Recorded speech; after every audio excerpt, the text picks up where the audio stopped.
Welcome to the Wednesday edition of Anglican Unscripted. No, Anglican Unscripted. Yeah, We're no longer Anglican. We're Un-Anglican Unscripted on Wednesday. I'm Kevin Carlson. And I'm George Conger. And today's October 8th, 2014.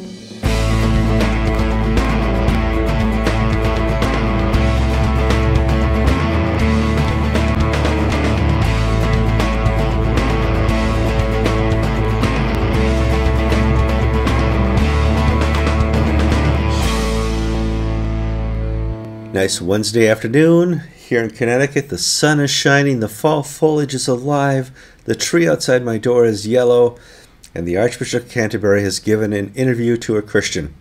Oh, the day is bright. So let's talk a little bit about Anglicanism, the Archbishop of Canterbury, a recent interview he gave with the Church of Ireland Gazette and the BBC.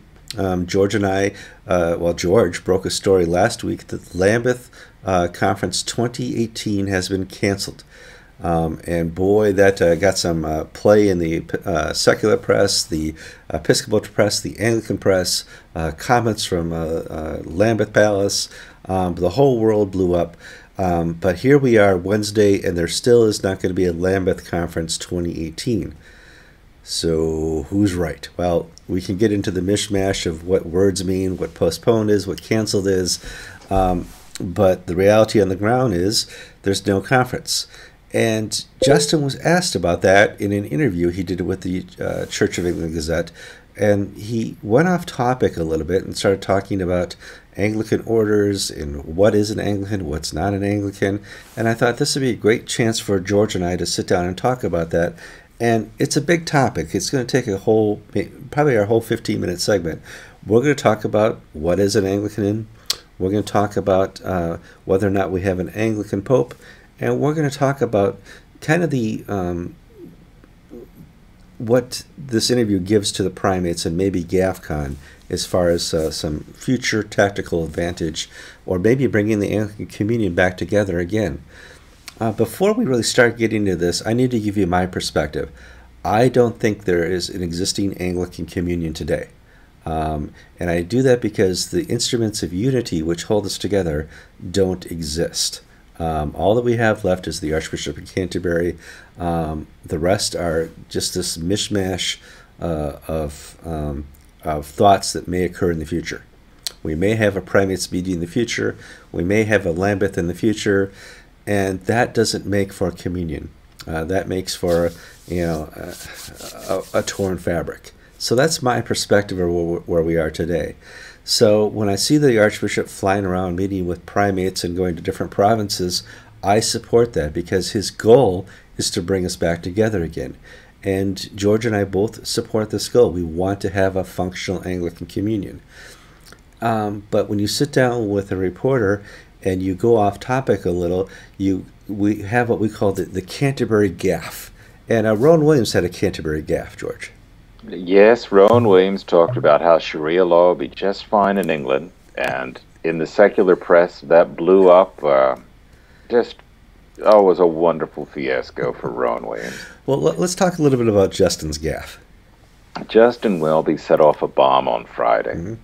He set off a bomb by deciding what it means to be Anglican, burying the other articles, instruments of unity, just upending everything. His statement was such that the principal of Moore College in Sydney, Mark Thompson, said it was a slap in the face to the GAFCON primates. Mm-hmm.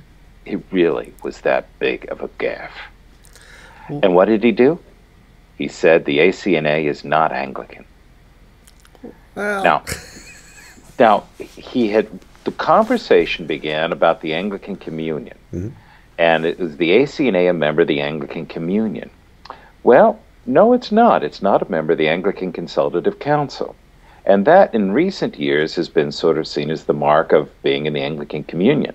But, the Church of Nigeria and some other African churches don't pay their dues to the ACC anymore, and they don't send their delegates to the meetings. So they're, or I guess on the books, but unless I renew my subscription to Time Magazine, I'm not a Time subscriber. Mm-hmm. Church of Nigeria is not an ACC subscriber. They're out the door. there is really no hard and fast rule anymore what it means to be a member of the Anglican Communion. There's these instruments of unity, the ACC, the Primates Meeting, the Lambeth Conference, the Archbishop of Canterbury. That was only created in 1997 at a meeting at the Virginia Theological Seminary, and they're not formally adopted instruments anyway. So this is an issue that's in flux. But the Archbishop of Canterbury didn't limit himself to discussion of the Anglican Communion's membership. He went on to discuss what it means to be Anglican. And he said, it is being in communion with me. And then he went on to say the ACNA is not Anglican. Well, that's an extraordinary statement, because the Archbishop of Canterbury is in communion with the Church of Sweden, you know, gay bishops and gay marriage and the whole hoopla. He's also in communion with the old Catholic churches and other churches. Are they now Anglican and the ACA is not?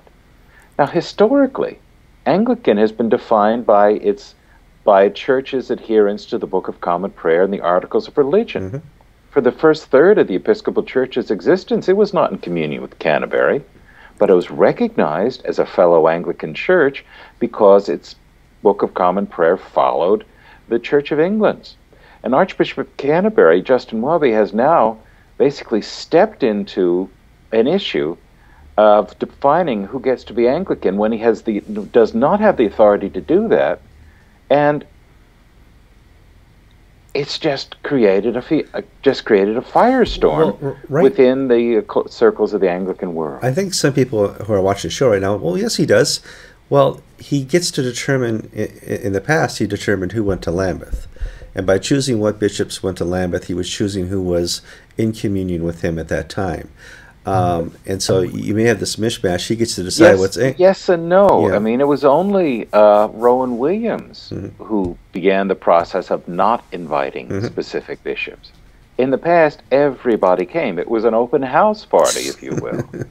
And Rowan Williams made the decision not to invite Gene Robinson, not to invite Martin Minns, not to invite Chuck Murphy, the AMIA bishops, as well as not inviting Nolbert Kanunga and Elson Jakazi of Manicaland, two Zimbabwe bishops who, not for theological reasons, they were just plain old crooks. He made an affirmative decision not to invite them, and all of a sudden, the Anglican it changed from being an open house party, if you will, to the Archbishop's invitation.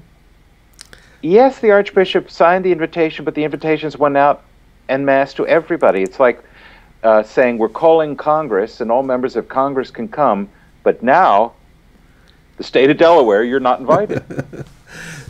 There's a difference. But there's a difference, but that's where the confusion's coming. I thought, or people are saying in their brains right now, well, I thought the Archbishop of Canterbury could choose who's in communion with him. Yes, he can choose who's in communion with him or the Archbishop of Canterbury. No, not even that. It's the Church of England General Synod who chooses who's in communion with it, and by being in communion with it, it's in communion with the Archbishop of Canterbury. Well, that's what Rowan Williams did to this whole mess. Rowan Williams wrote a paper what bishop did he write to?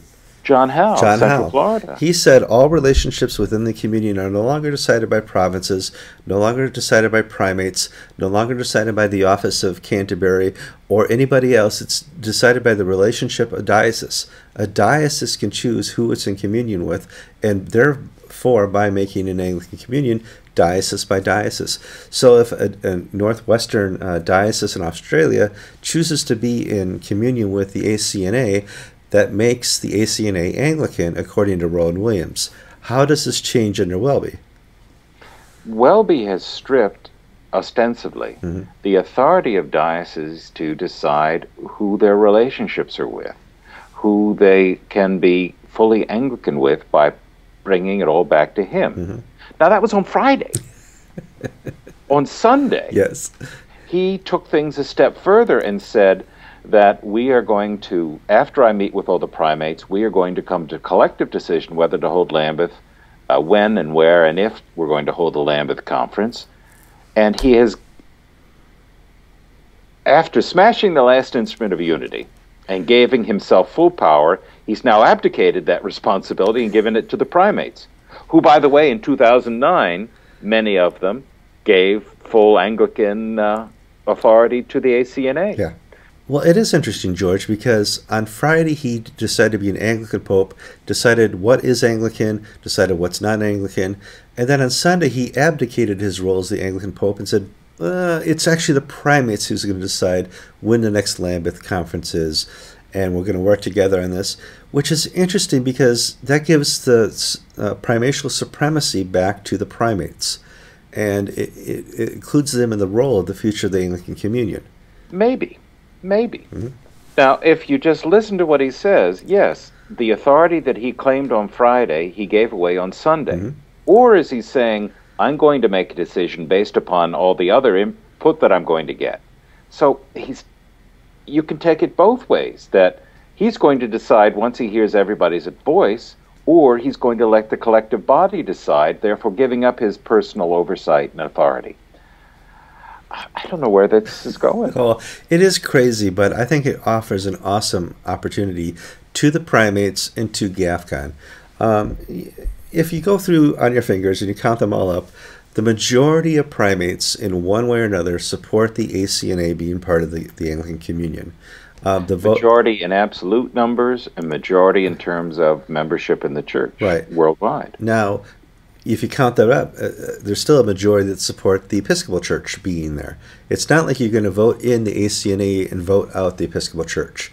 At this current state in Anglicanism, if the primates were to meet again and decide if ACNA is Anglican or part of the Anglican Communion, they would not absolutely instantly kick out the Episcopal Church. The votes aren't there for that. But that leads me to think that if the primates are going to have a little bit of control of the agenda, that is something that they're going to want on the agenda. I think they're also going to want to add to the agenda who is the first among equals. Because I think they're having trouble with this Justin fellow, even though Archbishop Welby has been flying around the world, says everybody he's spoken to agrees that Canterbury is where it's at. I forget what he said. I haven't been at these meetings that he's flown about and been to, but I wonder if he's confusing politeness with ecclesiastical fealty. Yeah. In other words, being polite and being well received and not being contradicted is how you're treated in many many African and Asian contexts as a guest. I think that doesn't mean that what you think is true. It's just that they're nodding your head, yes, we hear you. Well, but there is that, but he's also the last vestige of the Anglican Communion. So they may be saying, yeah, you're all that's left. Help us. And I think he may be misinterpreting that for them saying, yeah, you're the Anglican Pope. He agrees. Oh, absolutely. I mean, a church like Burundi, for instance, which Burundi is a very difficult place right now. Politically, there's terrible human rights abuses, there's tribal and ethnic violence, and the church is exceedingly poor. And it relies upon its links to Canterbury as being part of a larger world organization that helps give it a stronger voice in its country's internal deliberations. So it values its links to Canterbury. But that is not the same thing as Christian doctrine and Christian discipline. That's short-term political advantage. And where that may be here today, it could be gone tomorrow.